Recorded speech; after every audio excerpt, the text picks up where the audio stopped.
Hi guys, it's Carissa. Today I'm going to do the wedding day tag. I think that's what it's called. There's a lot of questions, so let me get into it. Number one, how long after the big question was your wedding day? It was, 8, 9 months later. I proposed the day before Christmas Eve, Festivus, and we were married the following September. 2, did you already have a dream vision of your wedding? What was it? I always knew I wanted to get married outside, but beyond that, I never really thought much of it. 3, did you have help planning your wedding? Family, wedding planner? I didn't really. My mother-in-law helped, my sister helped, here and there I had people who basically supported the decisions I made. What was funny about that, though, was that I was very anti-wedding. I just wanted to throw a nice party for people that we knew and loved. I didn't want it to be stuffy or uncomfortable. And I knew that there were things about weddings that I had been to, which was only like 3 at the time. I knew that there were things about weddings that I had been to that I didn't like, so I was just trying to do the opposite of some of that stuff. But I didn't have like a binder or a notebook or anything. I just kind of was like, I'm going to do this for this and this for this, and just kind of threw it together. So I know that I was very anti-bride. I just wasn't, I don't know, I just thought it was silly for people to act like I should be really excited about it, even though I was. I just, was like, well, it's a party and we're already together. We would be together regardless. We're just having a party for our wedding. I don't know. But I even had a couple people pull me aside and be like, are you sure you're okay? Are you sure you want to get married? And I was like, yeah, I'm not giddy about it. I don't know. Which is funny because, ironically now, what I do is I make stuff for people's weddings every day. 4, local or destination wedding. We were married 4 houses down the street from where we live right now, at my in-laws' house in the backyard. They have a big, beautiful backyard, and I don't know who suggested it, but I had said I wanted to get married outside, and I didn't want to go to a reception hall or any of that stuff, and so we just rented a couple of tents and did it back there. It was great. 5, small or large invite list. I would say it was fairly large. We invited, why can't I figure out how to say this? We were expecting that if everyone we invited came and brought a guest, the people we thought would bring a guest, it would be about 200 people. When it came down to it, I think it was about 165, 175 that was there that day, until later on, when people found out, like people we went to high school with and people that we had known growing up that just weren't invited, when they found out we were getting married, they threw on a tie and came and showed up. So we ended up with almost 200 people all said and done. And I know a lot of people would be bothered by that, but I was pretty touched by it, that people were excited enough to know that we were getting married and they wanted to be part of the day. So it was actually a really nice surprise. 6, small or large wedding party. Considering it was a backyard wedding, I guess it was kind of large. I don't know. How many people were there?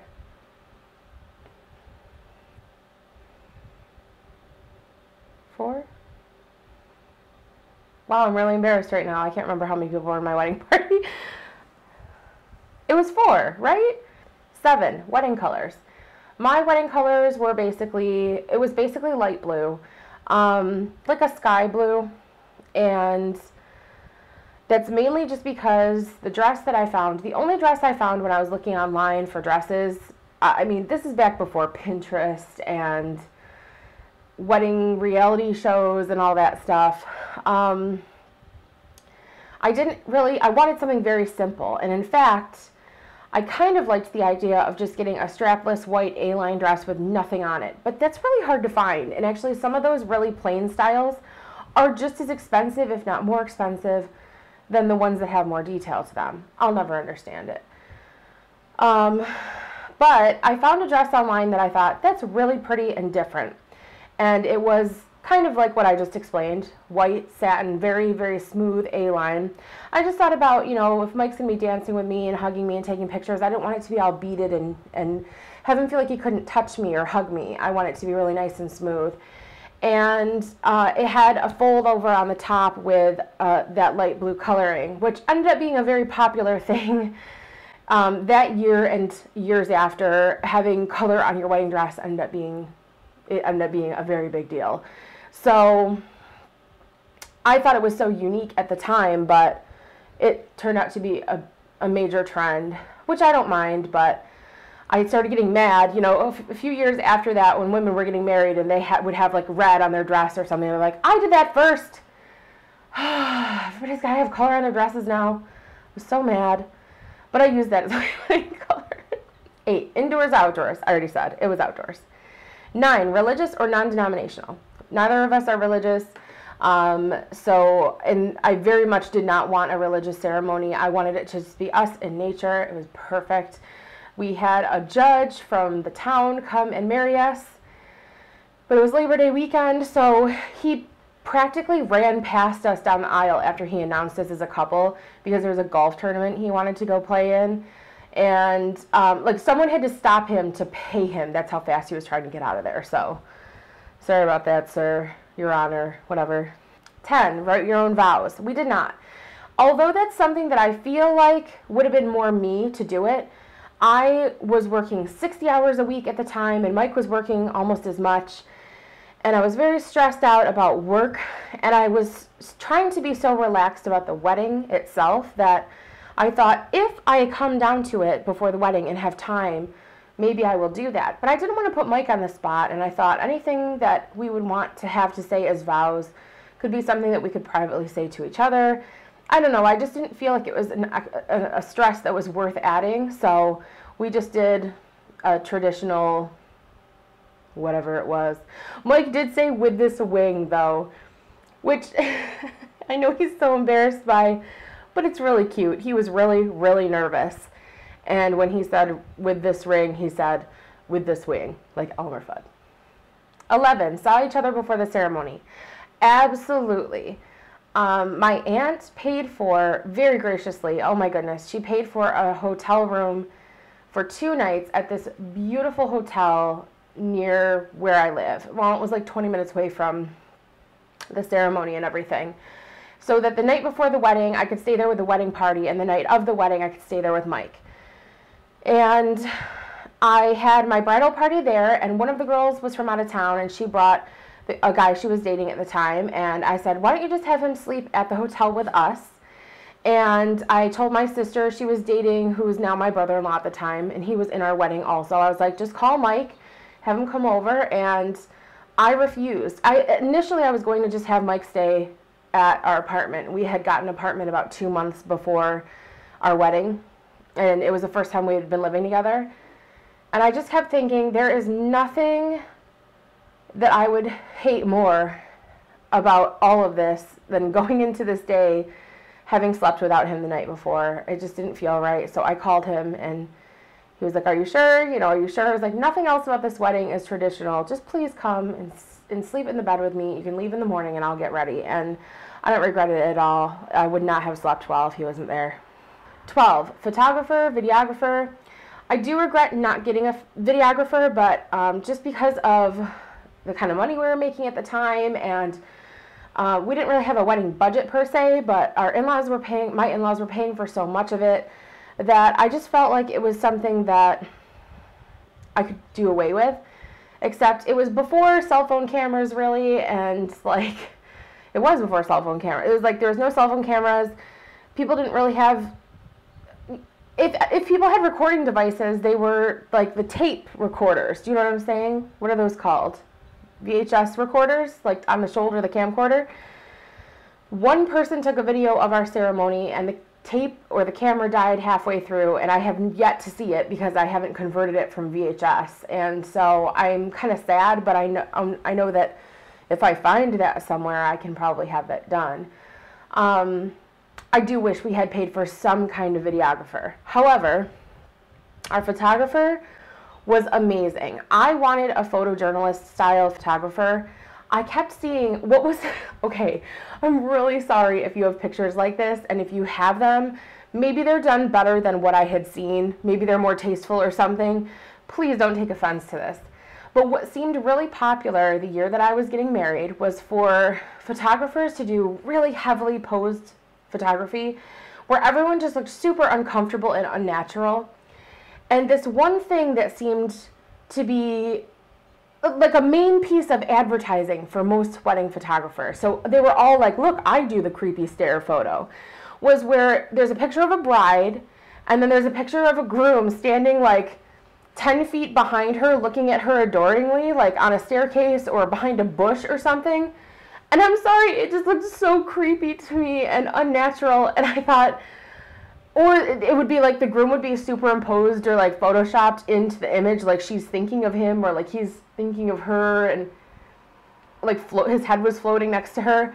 I didn't want any of that stuff. I just thought it was so cornball.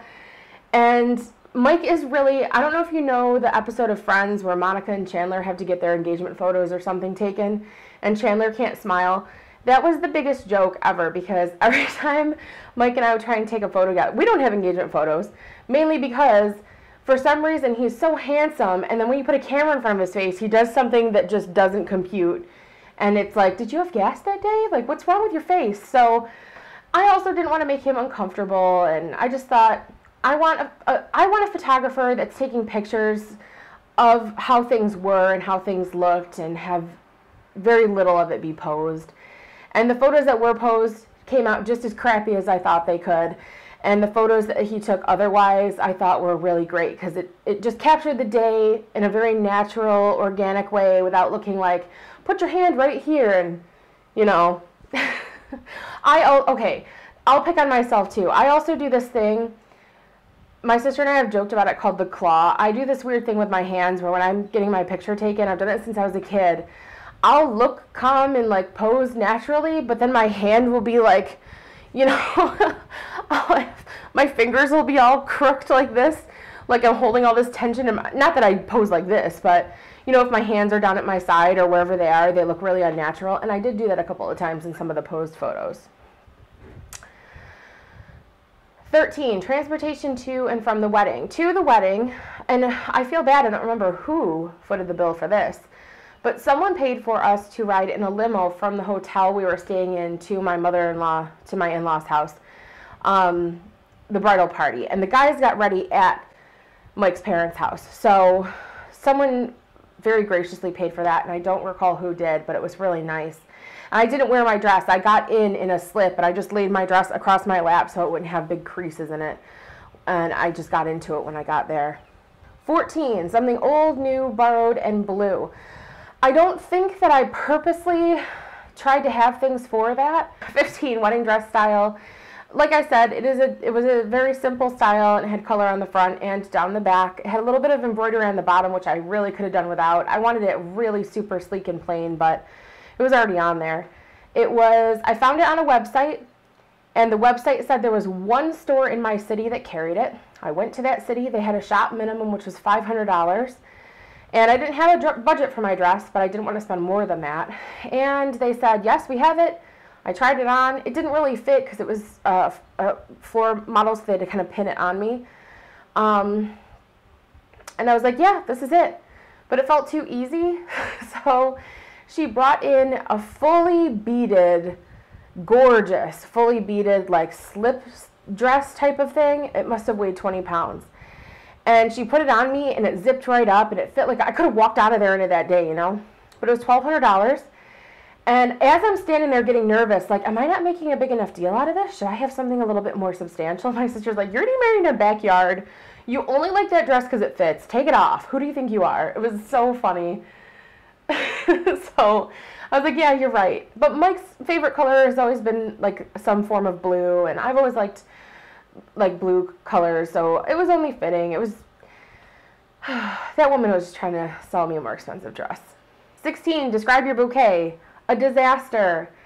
They turned out fine, but my mother-in-law had said to me at one point, here's the thing, when you don't really have your heart set on any major aspect of your wedding, you're just happy to be getting married, and it's like, oh, whatever, you know, I want it to look nice, but I don't care that much about what happens. When people throw suggestions at you, sometimes you just take them because it's easier than making a decision yourself. These days I'd probably be more opinionated about it because I've been to so many more weddings since then, and the internet, you know, would probably be a lot more help now than it was back then. But my mother-in-law had kind of said to me, kind of as a side comment when we were at a bridal show that I went to, you should think about doing silk flowers because it'll probably be less expensive. And I was like, oh yeah, that's a good idea. I had no experience in floral arrangements. All I know is I was going to Michael's like every other day buying more and more and more crap to make these bouquets. And it was never enough, and it was not less expensive when I got done with it. There was flower pieces all over my living room. It was one of the biggest sources of argument between me and Mike. 17. Sent each other notes or gift before the ceremony. No, we didn't do any of that. 18. Walked down the aisle to which song?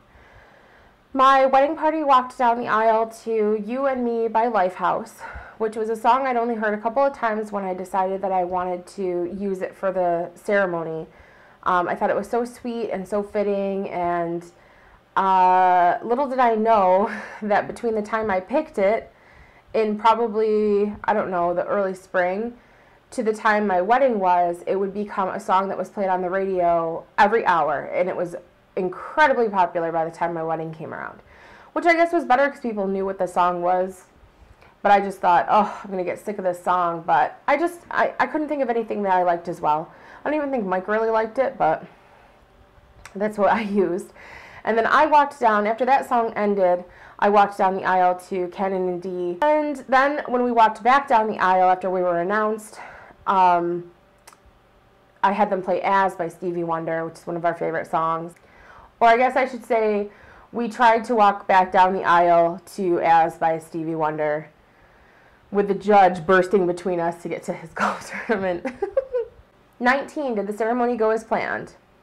Yeah, I don't think there was anything wrong with it. I guess if I could have shortened it in some way, maybe I would have. I know it was short already, but I don't know. Yeah, it was fine. 20, reception indoors or outdoors? The reception was outdoors. Everybody basically sat at the tables where they were going to be eating during the ceremony. We walked down through the tables, had the wedding, then we went away for pictures and stuff while they did like a cocktail, snack hour, whatever. 21, receiving line or visiting tables? We had a receiving line. 22, DJ or band? We had a DJ, and it was disappointing. I was worried about having a DJ because I thought he's going to play stuff that I don't want him to play. I don't want like Chicken Dance or any of that stuff played, but ultimately the wedding was for my guests too, so if they really wanted something that I had put on a do not playlist, I guess I didn't really care. 23, first song. I guess, is that like the first dance song? This was something I let Mike pick. I only let him pick a few things. And I say let him, but I'd ask him if he had an opinion, and most stuff he was like, no. But the only things he had a strong opinion on was that he wanted to wear white. He really wanted to wear white. And he wanted to pick this song. And when I let him pick it, I was like, that's a great song, honey. Good job.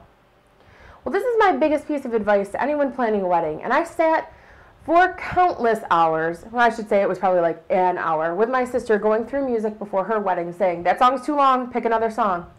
Because he picked Cruisin' by D'Angelo, and it was like 7.5 minutes long.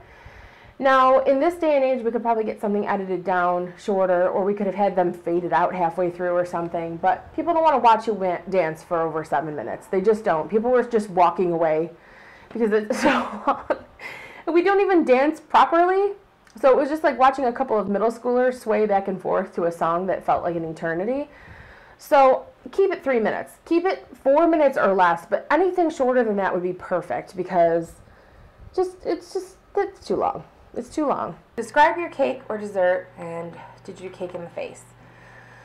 The cakes, I always wanted a tiered cake. I love the look of a tiered cake, but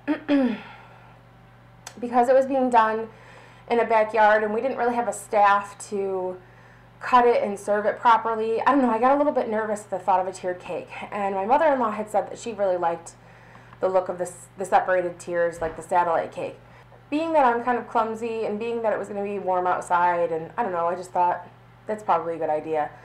So we did the satellite cake look. I wanted super sugary buttercream frosting, and That's what we had. I think we had chocolate with raspberry filling and vanilla with strawberry filling, I want to say, or maybe it was almond with strawberry filling. It was really, really good. And it was just a friend of my mother-in-law's. She worked in the school district with her, and she did cakes for a hobby on the side. And we went to her house. She had baked it for us, and it was just as good, if not better, if we had gotten it from a professional bakery. It saved us a ton of money, and it was so sugary and delicious, the frosting, like so rich, that when Mike and I tried to kind of cake in the face each other just a little bit, like we kind of wussed out and did it like gently. It didn't even really stick to our faces. It was just like so thick. It just stayed together. So, but it was cute. I like that. 25, did the reception go as planned? I guess, yeah. How do you even really plan a reception when you don't have a reception hall or a reception-y DJ? Because I think our DJ was just a guy who did it on the side also, kind of a thing. So it was just sort of anything goes. 26, left before the guests departed or stayed until the last dance? We stayed really, really late.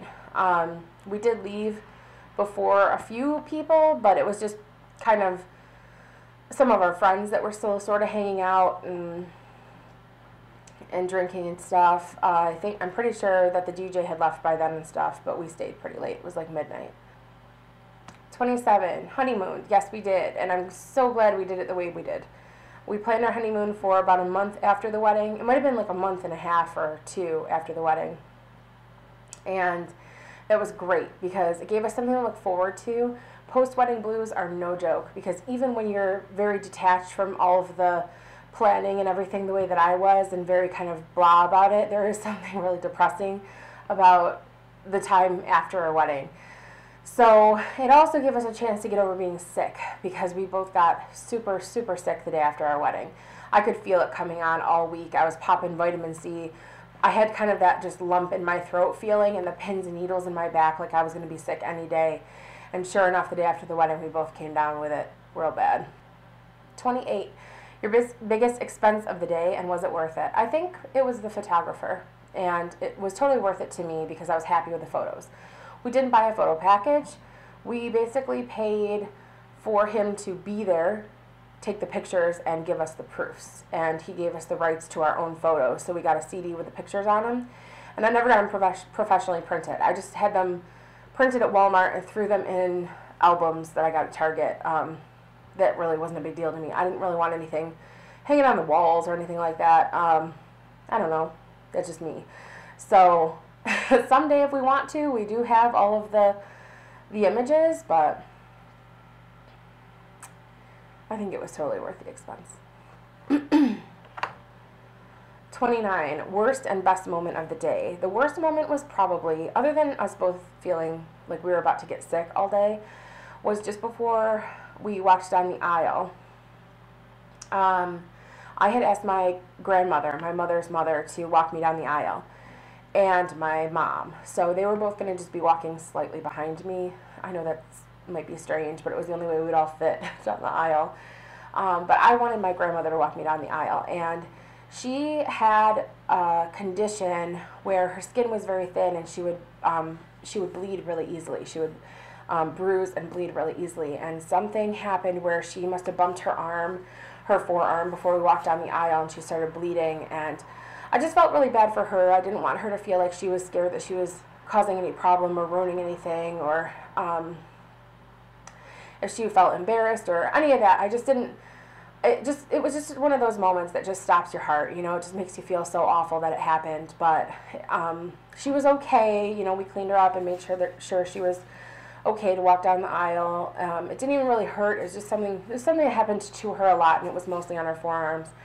But it, you know, it made everybody feel kind of tense and sad for a minute before I walked down the aisle.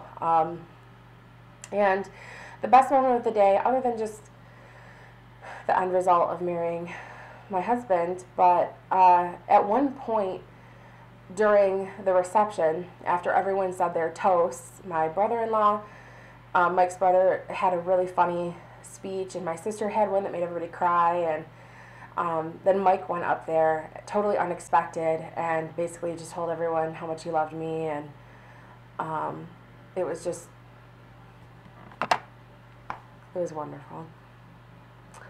30, if you could do it all again. I don't even know what that means. Does that mean would you do it the same? Would you do it again? Yeah. I think no matter how well you plan, or no matter how much you think you want certain things, until that day comes, you don't know how it's going to go, and you don't know even if the things you thought you wanted are how you would do them again. So I think that it's easy to be nitpicky and be like, I wouldn't have worn my hair like that, or, you know, just pick at little things. And when it comes down to it, you just have to appreciate the day for what it was, and that's how I feel. That's what I think about it. So many people told us that day and since then that it's the best wedding they've ever been to, and that's what we wanted. I had it catered by a barbecue company. A big old barbecue truck pulled up, and everybody was just kind of relaxing, sitting outside, nice weather, good music. We were all friends, you know. There was such a feel-good thing to the whole day, and people kept saying, when we get married someday, we want our wedding to be like that. And since then, some of those people did have weddings just like that, and that makes us feel good to know that it was exactly how we wanted it to be for our guests, you know. And for us, that was the experience that we wanted to come away from it with. So I think that was great. Thanks for watching, guys. Bye.